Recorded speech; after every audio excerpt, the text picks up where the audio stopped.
여러분 안녕하세요. 지금까지 요한계시록을 해석하는 방법들 5가지로 나누어서 제가 소개를 했습니다. 과거주의적 해석, 역사주의적 해석, 미래주의적 해석, 이상주의적 해석, 마지막으로 절충주의적 해석. 이러한 이제 요한계시록의 해석 방법들이 각각의 장단점을 가지고 있고, 요한계시록을 연구하는 학자들은 끊임없이 그 장단점을 극복하고 어떻게 하면은 사도 요한이 요한계시록을 기록한 그 의도, 그것을 올바로 전달할 수 있는가, 이거에 대해서 끊임없이 연구를 하고 또 있는 중이라고 봅니다. 예. 그렇다면은 이제 우리는 이제 어떤 결론을 조금 내려야 되지 않겠습니까? 결론적으로 우리는 이제 요한계시록은 성경과 동떨어진 책이 아니고 나머지 성경과 동떨어진 책이 아니고 요한계시록이 성경 안에 있는 그 성경이기 때문에, 예? 성경 속의 성경, 예, 그렇기 때문에 우리는 성경 전체의 빛 아래서 해석을 해야 한다. 그리고 또 성령의 조명 아래서 요한계시록은 깨달아져야 한다. 이제 이렇게 저는 이제 결론을 내려보고 싶습니다. 그래서 이제 몇 가지로 요한계시록의 해석에 있어서 우리가 어떤 점을 고려하고 주의해야 할까, 이러한 것들을 좀 생각해 보기로 합니다. 요한계시록의 해석에 있어서 과거, 현재, 미래적인 요소는 함께 고려가 되어야 합니다. 그래서 이제 예컨대 과거적인 요소만을 너무 강조하면 과거주의적 해석이 되고, 미래적인 요소만을 너무 강조하다 보면 미래주의적 해석으로 치우치고, 또 현재에 우리에게 적용되는 것이다, 이것만을 너무 강조하면은 어떻게 되냐면 이제 상징주의적 해석으로 치우치는 것이죠. 그래서 이제 이러한 것들을 다 고려해야 한다. 결국은 절충주의 해석이 이제 옳은 방향이 아닌가, 이제 그렇게 생각을 하죠.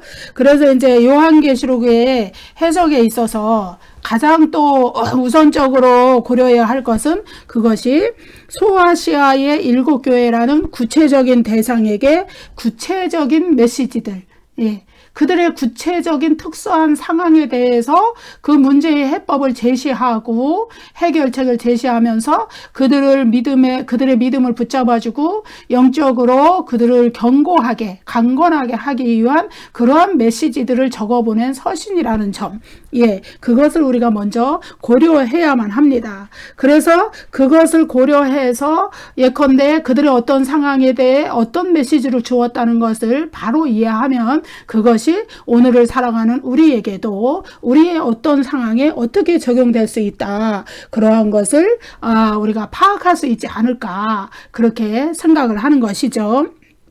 그래서 요한계시록의 해석에 있어서 과거와 현재는 서로 분리할 수 없는 관계로 연결되어 있는 것이죠. 1세기의 그리스도인들에게 주어진 그들의 특수한 상황에 주어진 그러한 메시지는 오늘 현대를 살아가는 우리에게도 그대로 연결되는 것이에요. 인간이 살아가는 역사 속에서 물론 인간은 이제 발전되어 가죠. 직선적으로 예전부터 그러니까 옛 역사로부터 현재까지 그리고 미래로 나아가는 이 직선적인 방향에 있어서 끊임없이 인간의 문화와 문명은 발달을 했지만은, 그러나 인간 세계에서 일어나는 이 영적인 전쟁, 사탄과의 전쟁, 이러한 것들은 동일한 원리가 적용된다고 보기 때문에 1세기의 그리스도인들이 당한 그 특수한 상황이 오늘날 우리 현대를 살아가는 우리에게도 약간은 차이점이 있겠지만은 이제 형태는 다르죠. 오늘 우리는 그들과 다른 문화에 살고 있기 때문에 형태는 다르지만은, 그러나 그 근본적인 그 소아시아 7교회가 당했던 그 근본적인 문제는 오늘 우리가 현대를 살아가면서 겪는 근본적인 영적 문제와 거의 유사하지 않은가. 그래서 우리에게 그들이 당했던, 어떻게 당할 때 어떻게 처신할 확신하고 행동해야 하는가를 사도 요한이 믿음의 원리로서 제시했던 것들은 오늘날 우리에게도 그대로 적용되는 것이다. 그래서 요한계시록의 해석에 있어서 과거와 현재는 분리할 수 없이 뗄래야 뗄 수 없는 관계에 있다. 연결되어 있다. 이렇게 생각해 볼 수 있겠습니다.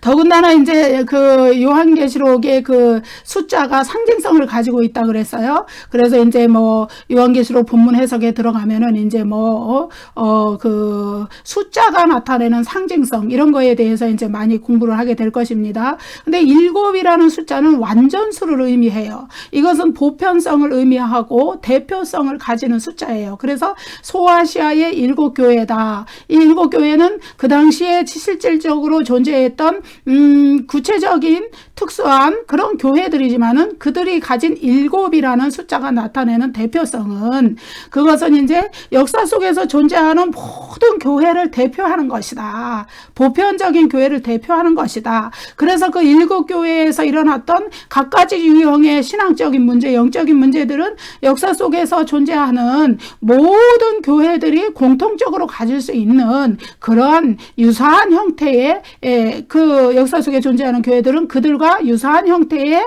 그 영적인 문제들을 가지고 있다. 예, 그렇게 볼 수가 있습니다. 그래서 그들과 유사한 상황. 물론 이제 그 현실적으로 나타나는 구체적인 상황은 다를 수 있겠죠. 왜냐하면은 이제 그때의 상황과 지금의 상황이 많이 다르고 또 우리 앞서 살아간 그 역사 속에 살아갔던 사람들의 상황은 또 다르고 또 우리 후대의 미래에 살아갈 사람들의 상황도 다 다를 테니까 문화도 다르고 사회도 다르고 나라도 다른 나라에 살고 있고 그들은 이제 독재국가죠. 말하자면은 절대 권력을 휘두르는 로마 황제라는 그러한 그 절대적인 권력 아래 그들의 압제와 박해 속에 살았지만은 오늘은 뭐 우리는 자유 대한민국이라는 한국이라는 나라에 이렇게 민주주의 국가에서 살면서 신앙의 자유를 보장받는 상황이니까 굉장히 달라요. 다르지만은 그러나 영적인 원리로 파고 들어가 보면은 그들이 당하는 일은 우리가 당하는 일과 다르지 않다. 왜? 사탄은 언제나 상황이 아무리 달라져도 비슷한 영적 원리로서 우리에게 공격해오고 우리를 미혹해서 넘어뜨리려고 하고 그렇기 때문에 그렇다는 것이죠. 그래서 소아시아의 7교회에 보낸 메시지들은 오늘날의 그리스도인들에게도 그대로 적용이 됩니다. 계시록 2장 3장 끝부분에 그러니까 각 교회들에게 보낸 그 서신의 마지막 부분에 나오는 동일한 말씀이 있죠. 교회마다 나오는 무슨 말씀이냐? 귀 있는 자는 성령이 교회들에게 하시는 말씀을 들을지어다. 이 메시지가 계속 이제 7교회 교회의 그 메시지 끝부분에 계속 반복이 되죠. 이거는 이제 여기서 교회들이라는 복수의 우리가 복수 형태의 명사잖아요. 교회에게 예컨대 에베소 교회에게 말씀을 하고 나서 맨 끝에 가서는 교회들에게 또 라우디게아 교회에게 말씀하고 나서 맨 끝에 가서는 또 교회들에게 이렇게 하잖아요. 그러니까 그 말씀이 단지 에베소 교회에만 라오디게아 교회에만 서머나 교회에만 주어진 말씀이 아니라는 거예요.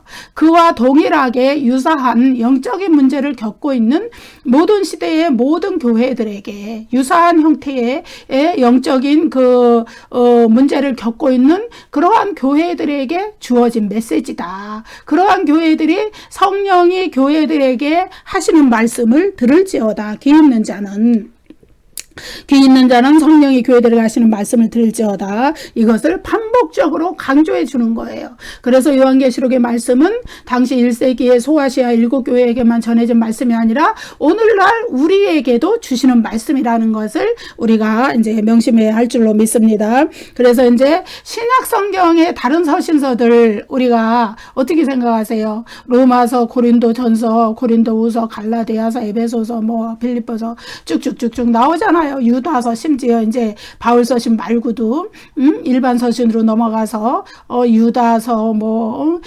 히브리서 뭐 이렇게 그런 서신들을 여러분 그 시대의 사람들에게만 주어졌다고 생각합니까? 아니면은 재림 직전에 사람들에게만 주어졌다고 생각합니까? 아니죠. 그러한 서신서들은 모든 그리스도인들, 모든 1세기를 살았던 사람들, 2세기를, 3세기를, 또 오늘 21세기를 살아가는, 또 우리보다 더 후대에 살아갈 사람들도 재림이 이루어지기까지는 살아갈 사람들, 그러한 사람들 모두에게 전해진 서신이에요. 그 서신서들이 마찬가지로, 또 복음서도 마찬가지고 사도행전도 마찬가지죠. 마찬가지로 그러한 성경 전체가 그렇듯이 구약 성경도 마찬가지고, 예, 성령의 영감으로 하나님의 특별한 계시를 받아서 사람들이 하나님을 알도록, 그리스도의 구속 사역을 알도록 기록된 그 성경 전체가 모든 시대를 살아가는 모든 사람에게 주어진 하나님의 특별 계시라는 거예요. 요한계시록도 그것과 마찬가지라는 거예요.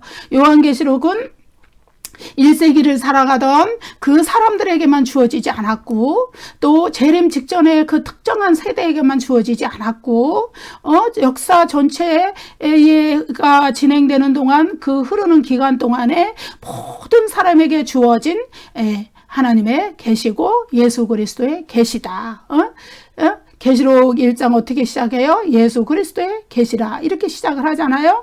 예, 그렇기 때문에 이 요한계시록을 어떤 특정한 사람들에게 적용되는 성경이라 이렇게 생각하면 참 곤란하다, 이렇게 얘기하는 거예요. 모든 사람에게 주어진 성경이고 모든 사람에게 주어진 복음이고, 모든 시대에 사탄과 그리스도인들 간의 영적인 전쟁이 있기 때문에 하나님이 인내하는 믿음을 가진 자에게 끝까지 승리를 주신다는 그 견고한 메시지, 예, 하나님의 위로와 하나님의 보호하심과 그러한 메시지들을 담고 있는 것이 요한계시록이기 때문에 결코 이것은 재림 직전의 사람들, 아니면 1세기의 사람들에게만 주어진 성경이 아니고 오늘날 우리에게 주어진 복음서이고, 성경의 그 완성의 책으로서 우리에게 다른 서신서들과 다른 또 복음서나 또 사도행전이나 또 모든 구약의 성경들이나 이런 것들과 동일하게 인류 인간의 역사를 살아가는 인류 전체를 대상으로 주어진 성경이라는 것을 우리가 염두에 두어야겠습니다. 자, 요한계시록의 수신자들이었던 소아시아 7교회가 처한 상황, 여러분 이제 요한계시록을 우리가 이제 수신자들의 상황에서 이미 공부를 했고 앞으로 본문 공부에서 더 이제 알게 되겠지만은, 그들이 처한 엄혹했던 박해의 상황, 고난의 상황, 정말로 황제 숭배를 하지 않으면은 물건을 살 수도 없었던, 어쩌면 굶어 죽었을지도 모를 그런 상황. 예, 그런 상황은 우리가 정말로 지금 우리가 그걸 당한다면은 우리가 그걸 감당해낼 수 있을까? 우리의 신앙의 연약함, 믿음의 연약함, 이것으로 그런 것들을 감당해낼 수 있을까? 우리에게 스스로 물어보는 그런 시간이 되는데, 그들은 이제 사도 요한은 아주 강력하게 그 수신자들한테 그 경고도 하고 신앙의 권면도 하고 인내하는 믿음을 가지라고 막 이렇게 격려하고 막 그러면서 황제 숭배에 굴복하지 마라, 그거는 우상 숭배다. 근데 이제 사회 전반에, 경제 체제 전반에, 사회생활 전반에 스며들어 있는 그러한 사회생활, 그런 황제 숭배, 심지어 뭐 은행, 환전소, 뭐 매매, 무슨 경제회의, 또 나라에서 발령하는 공문, 이런 것조차도 황제 신전에서 다 이루어졌던 그런 시대의 상황에서 그것을 거부하라는 것은 쉽게 말하면 너희는 세상 밖으로 나가라 이런 거나 똑같은 말이죠. 요즘 같은 세상은 예를 들어서 비행기 타고 그것을 피해서, 이 핍박과 박해를 피해서 외국으로 이민도 갈 수 있겠지만, 그런 선택도 할 수 있겠지만은, 그 시대에는 폐쇄적인 사회였어요. 갇힌 사회란 말이에요. 비행기 타고 어디를 날아갈 수 있는, 그 나라를 떠날 수 있는 그런 상황이 안 되는 거예요. 죽으나 사나 그 폐쇄된 사회 안에서 살아내야 되는 거예요. 그런데 그런 상황에 부닥쳤을 때 신앙을 지키기가 과연 쉬운가, 이거예요. 어렵다는 것이죠.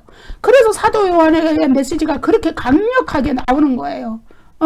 황제숭배 굴복하지 마라. 우상숭배 굴복하지 마라. 너희에게는 영생이 있고 새하늘과 새 땅에서 살아갈 날들이 있는데, 하나님의 약속들이 주어져 있는데 왜 현실의 고난을 못 이겨서 그것들이 굴복하느냐. 심지어 목배임을 당할지라도 당시에는 도끼로 목배임을 당했다 그러잖아요. 순교당한 사람. 계시록 20장에 목배임을 당한 자들, 이건 도끼로 목배임을 참수를 당했다는 거예요. 예. 심지어 그런 상황이 올지라도 현실의 짧은 인생과 우리가 이 육신적인 죽음 이후에 올 그 영생, 그것을 바꾸면 안 된다. 그래서 요한계시록에 그렇게 지옥에 대한 그 불못에 대한 경고가 그렇게 많이 나와 있는 것으로 아마 여겨집니다. 제가 이제 요한계시록을 파악하기에는 그런 것 같아요. 예, 여러분 그렇습니다. 그들의 상황이 그랬던 거예요. 황제 숭배를 거부함으로써 당해야 되는 현실의 그 무게감, 중압감, 당해야 되는 고통과 희생과 이것이 너무나 컸다. 예. 그래서 요한계시록의 수신자들이 그것을 이겨가게 하기 위해서 아주 하늘의 그 실제들, 하늘의 그 하나님의 나라에 존재하는 것들, 하나님의 보좌, 하나님의 통치, 하나님의 돌보심, 하나님의 인침, 하나님이 그 하나님의 백성들에게 인치는 거, 이런 것들을 계속 강조해 주는 거예요. 사도 요한이 반복적으로 메시지로 막 강조해 주는 거예요. 그래서 현실의 그 압박에 부딪혀서 신앙을 포기하지 않도록 끝까지 믿음을 지켜갈 수 있도록, 예, 그렇게 하는 것이죠. 그러면 오늘날의 사람들은 어떨까요? 오늘날 예수 그리스도의 복음이 진짜 온천하 만민에게 전파돼 가고 있지만은, 그러나 아직도 많이 받아들이지 않는 사람들이 있어요. 심지어 우리나라에도 마찬가지죠. 그 이유는 무엇일까요? 예, 현실이, 우상 숭배의 문화에 가득 찬 이 현실이 예수 그리스도의 복음을 받아들이지 못하도록 이렇게 많이 이렇게 가리고 있는 거예요. 사람들의 그 마음, 영적인 그 안목, 그래서 그 마음의 완악함, 굳어짐, 그리고 세상의 향락에 취하고 세상에 좋은 것들이 너무 많아. 이런 것들, 예, 다르지 않다는 거예요. 1세기와. 그 1세기는 이제 현실적으로 사회체제, 경제체제, 국가의 그 압력, 그 절대 권력을 휘두르고 거기에 직접적으로 노출돼서, 눈에 보이는, 그 압박을 당했지만은, 지금은 보이지는 않지만, 사탄이 우리의 눈을 가리고 우리의 마음을 가리고 우리의 마음이 굳어져서 복음을 받아들이지 못하게 만들고, 그리고 또한 불신자들에게는 그렇게 역사하지만은 또 믿는 성도들에게는 어떻게 역사하느냐? 믿는 성도들에게는 또 그 세상에 취해서 믿음 생활을 게으르고 나태하게 하게끔. 여러분, 제가 이제 예전에 이제 기도에 대한 책을 좀 읽었을 때 어떤 책이 있었냐 하면은 그 아주 얇은 책이었는데, 사탄의 마모 작전, 그런 책이 있었어요. 사탄은요, 그 믿는 자들에게 영적인 생활, 기도 생활을 반대하는데, 못하게 방해하는데 어떤 작전을 쓰느냐? 갑자기 오늘 막 예를 들어서 이제 기도 많이 하시는 분들 많잖아요. 5시간도 하고 3시간도 하고 1시간도 하고 많이들 합니다. 영적인 생활로 하나님 앞에 강건하게 서서 정말로 그런 분들의 기도가 있기 때문에 한국의 기독교가 이렇게 건재해 나가고 있는 것이죠. 그 기도가 한국의 복음이 전파되고 영적인 전쟁에서 한국교회가 승리할 수 있도록 이렇게 붙들어주고 있는 거예요. 그런데 그러한 기도들을 못하게 하는 작전이 단번에 그냥 오늘은 5시간 기도했는데 내일은 그냥 기도를 하나도 안 해. 이런 식으로 하는 게 아니라는 거예요. 조금씩 마모시켜가는 거예요. 시간을 줄여가게 만들고 조금 덜하게 만들고, 그렇게 날마다 그거를 깎아버려고 하는 거예요. 그렇게 해서 마침내 어느 순간에 보니까 내가 기도를 안 해. 어느 순간에 보니까 내가 기도 안 한 지가 한참 됐어. 이렇게 만들어버리는 거예요. 예, 그게 거짓의 속임수고 미혹이거든요. 그런 식으로 역사한다는 거예요. 예, 그래서 기도에 깨어 있어야 되는 이유가 그건데, 사탄의 미혹, 요한계시록에서 가장 그 사탄이 사용하는 그 무기, 예? 그 사탄의 전략, 이게 괴계, 이게 뭐냐 하면 미혹이에요. 미혹. 미혹인데 이것은 이제 다른 말로 표현하면 속임수란 말이에요. 속게 만드는 거예요. 내가 믿음 생활 잘하고 내가 영적인 생활 잘하고 내가 기도 생활 잘하는 것 같지만 그렇게 조금씩 우리의 마음을 나태하게 만들고 오늘 조금 덜하게 만들고 내일 조금 덜하게 만들고 그 다음날 조금 덜하게 만들고 그렇게 하게 하면서 이제 어느새 내가 세상 문화에 취해 있고 하나님과 멀어져 있고 예배 생활, 영적인 생활, 기도 생활에 멀어져 있고 말씀에 깨어있지 못하는 상태로 나를 그렇게 이끌어 간다는 거예요. 예.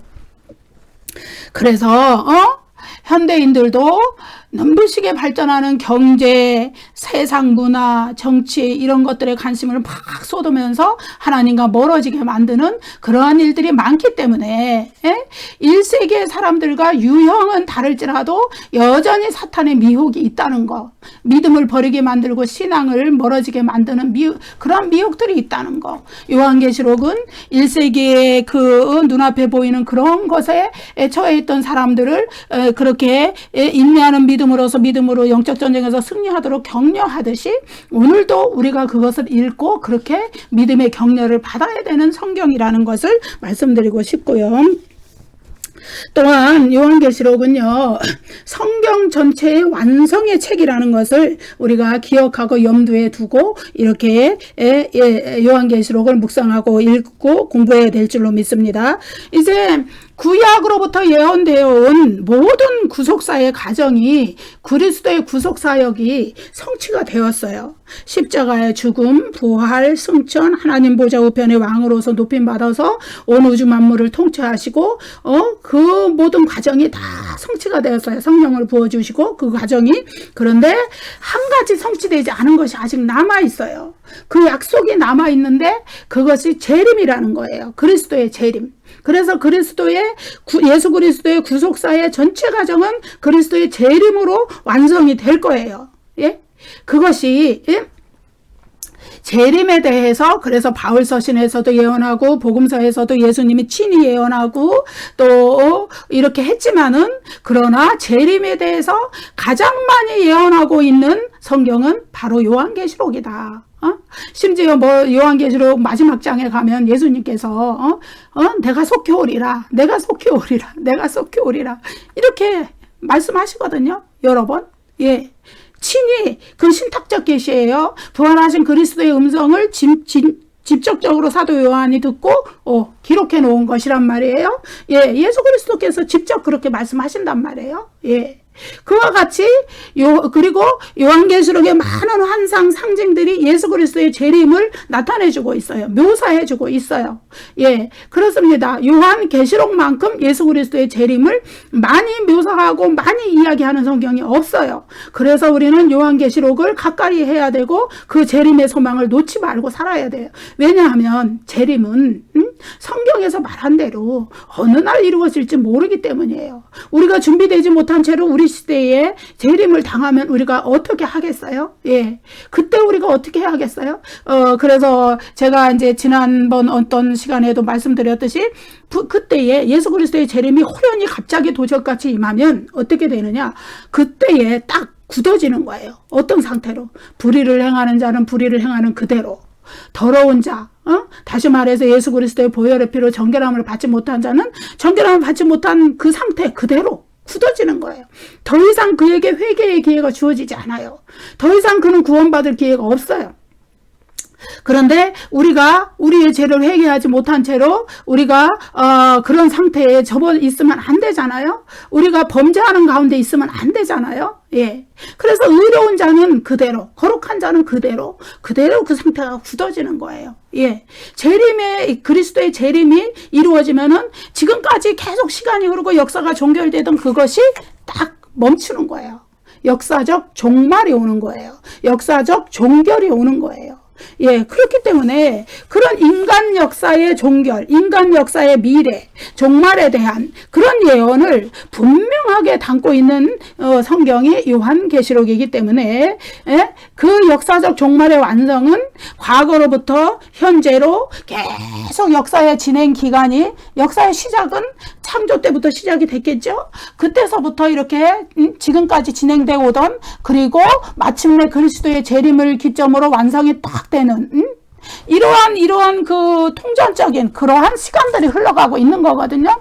그 완성의 시점을, 완성을 예언하고 있는 것이 바로 그리스도의 재림, 그걸 예언하고 있는 것이 요한계시록이기 때문에 이 구속사의 시작과 완성이라는 그런 관점에서 요한계시록을 우리가 읽어야 된다. 그런 말씀을 드리고 싶고요.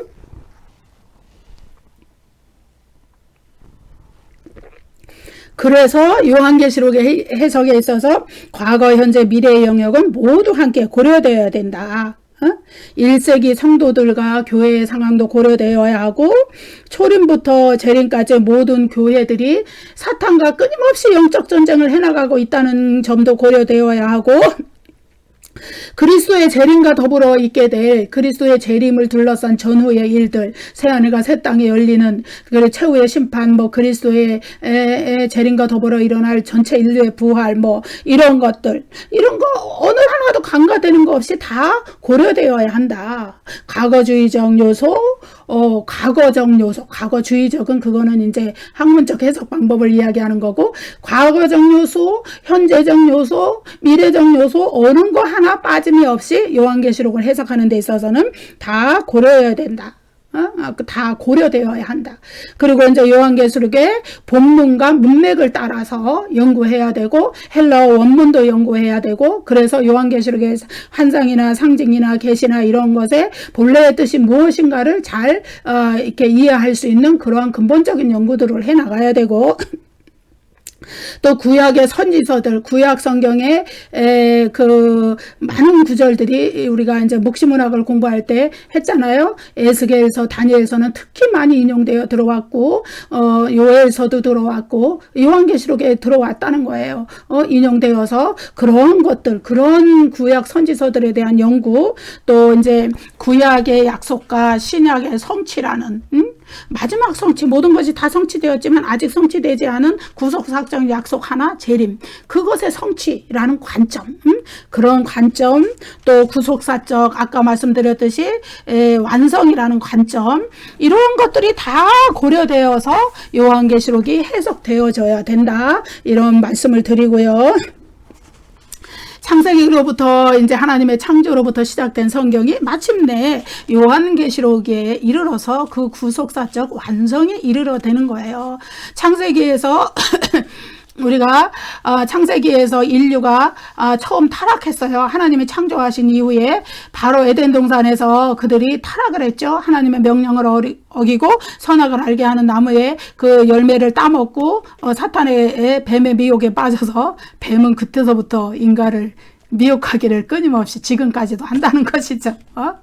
그래서 이제 타락을 했을 때 그들이 처음에 하나님처럼 눈이 밝아지는 것이 아니라 악의 눈을 뜨게 된 거죠.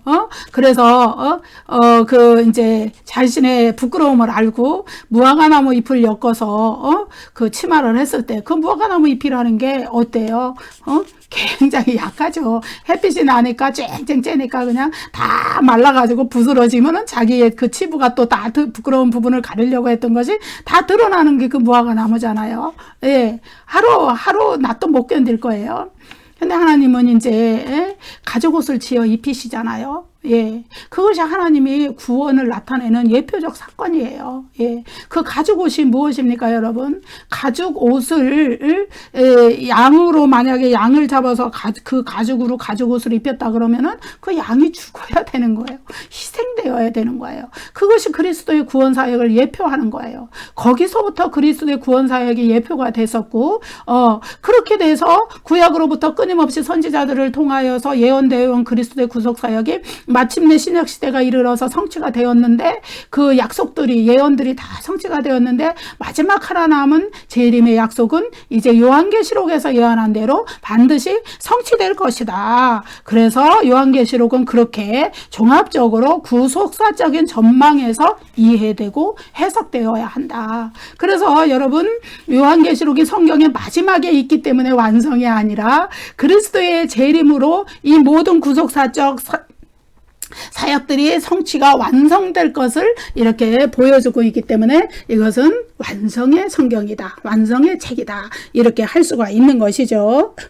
우리가 요한계시록을 읽으면서 환상들, 상징들 이런 것이 주는 그 해석의 어려움은 말로 할 수 없어요. 사실 그렇지만은 그런 어려움을 뛰어넘어서 역사의 주권자이시고 영원한 통치자이신 하나님, 그것을 발견할 수 있어요. 요한계시록을 여러분 꾸준히 보시다 보면, 그리고 구원자로서 악을 이기고 승리하신 어린 양 그리스도, 그분이 왕대심, 하늘에서의 통치, 심판주, 예수 그리스도는 심판주가 되시고 구원주가 되시고, 불신자들에게는 심판의 주님이 되시고 믿는 자들에게는 구원의 주님이 되시는 것이죠.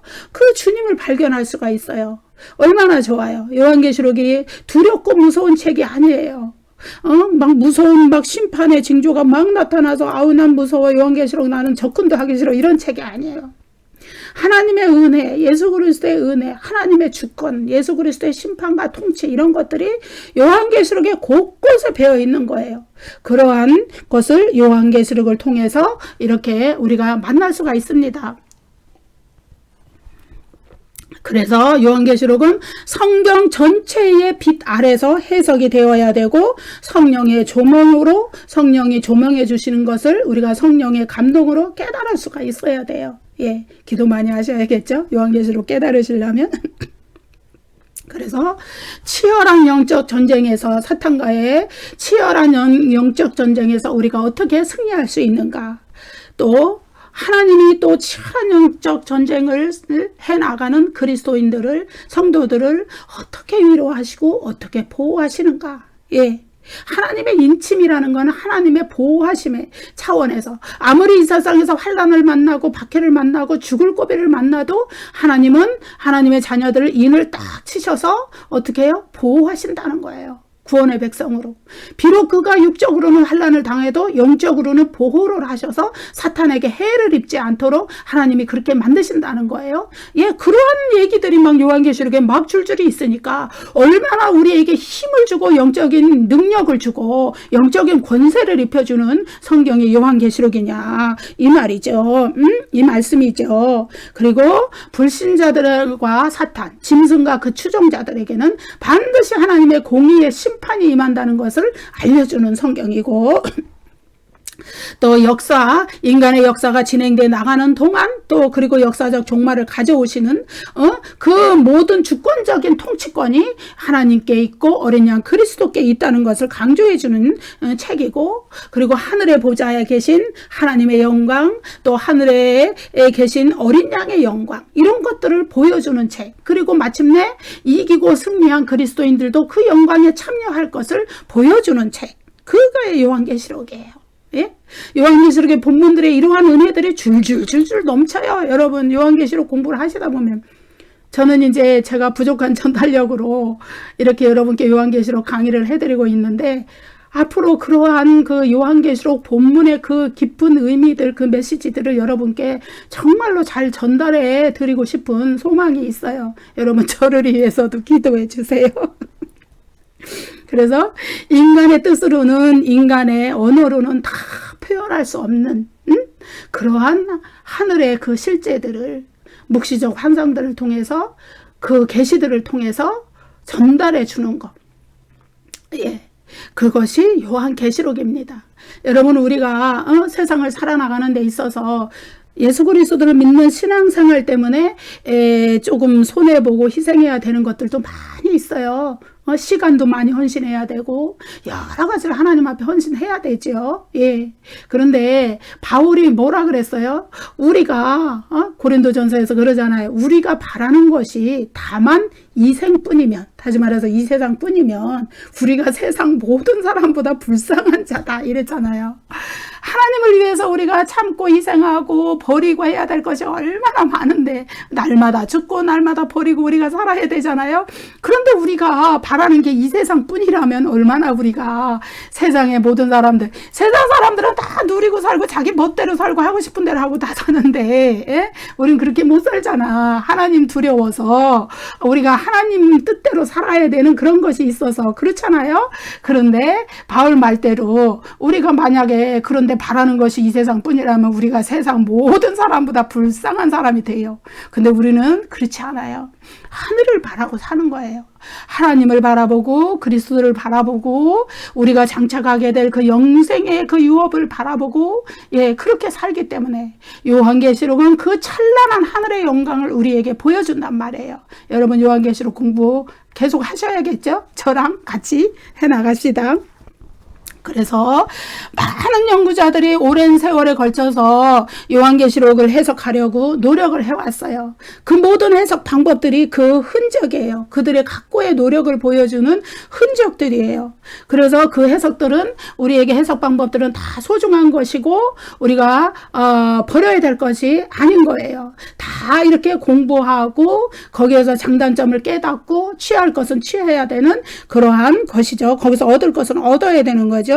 그럼에도 불구하고 오늘날에도 그 요한계시록의 해석의 어려움 그것이 여전히 남아있어서 교회에서 요한계시록 설교도 잘 안 하시고 강의도 잘 안 하시고 물론 이제 뜻이 있는 목사님들이 하시지만 대부분이 그러시다는 얘기예요. 안 하신다는 얘기예요. 성경 공부도 잘 안 하시고 그렇게 해요.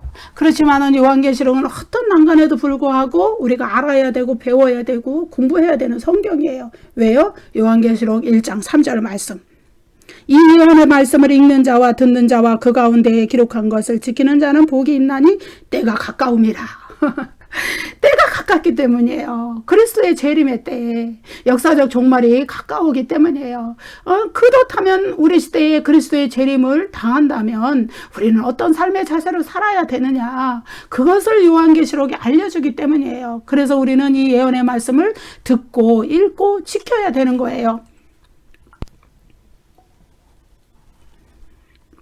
그래서 우리 이제 제가 지금 아직도 서론적 강의를 하고 있어요. 요한계시록 본문 강의를 들어가기 전에 우리가 알아야 될 것이 너무 많아서 이렇게 좀 서론적 강의가 길어지고 있어요. 그래서 이제 지금 이제 제가 이제 지금 이번 주간은 이제 계속 그 방법에 대해서 해석 방법의 그 역사나 여러 장단점 이런 거에 대해서 공부를 했는데 이제 다음 주간 제가 이제 강의를 찍을 거는요.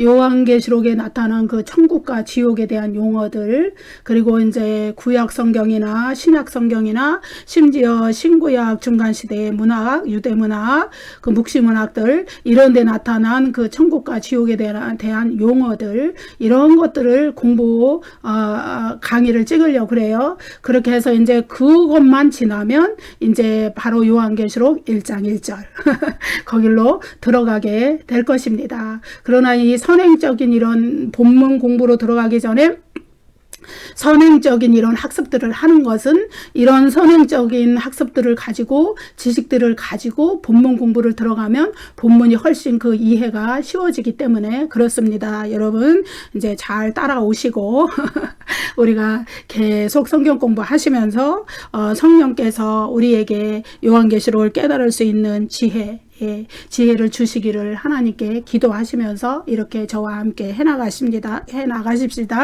하나님의 말씀 앞에 우리는 겸손한 자가 되어야 해요. 우리는 하나님의 말씀 앞에 하나님이 이 말씀 깨닫게 해달라고 간구하고 기도해야 돼요. 그렇게 함으로써 정말로 요한계시록을 우리가 잘 알고 또 요한계시록이 우리에게 요구하는 그 말씀의 실천들 이런 것들을 해나가고 그럴 수 있다면 우리가 참 하나님께 복받은 자들이 복받은 사람들 성도들이 될 것으로 믿습니다. 여러분 감사합니다. 기도하실게요. 은혜로우신 우리 아버지 하나님 주님의 은혜 감사합니다. 요한계시록이 여러 가지로 해석의 어려움에도 불구하고 우리가 그 성경을 계속적으로 읽고 배우고 공부해야 되는 이유는 그곳에 약속한 하나님의 복이 있기 때문인 줄로 믿습니다. 그 복 중에 으뜸의 복이 영생의 복이고 우리의 믿음을 지키는 복인 줄로 믿습니다. 하나님 아버지 요한계시록을 통하여서 하늘의 찬란한 영광을 우리에게 보여주실 것이며 우리의 주권자 되신 하나님과 그리스도의 통치권을 보여주실 것이며 요한계시록을 통하여서 안 믿는 자들에게 그리고 짐승과 사탄의 세력 또 그 추종자들에게 내리실 공의의 심판을 보여주실 것을 믿습니다. 하나님 아버지, 우리가 이 요한계시록을 어렵더라도 끝까지 인내하면서 공부하면서 하나님의 참뜻을 깨달아갈 수 있도록 도와주시옵소서. 성령께서 우리에게 지혜를 열어 주시옵소서. 감사드리며 예수님 이름으로 기도드립니다. 아멘. 감사합니다. 여러분 구독과 좋아요를 눌러주세요. 감사합니다.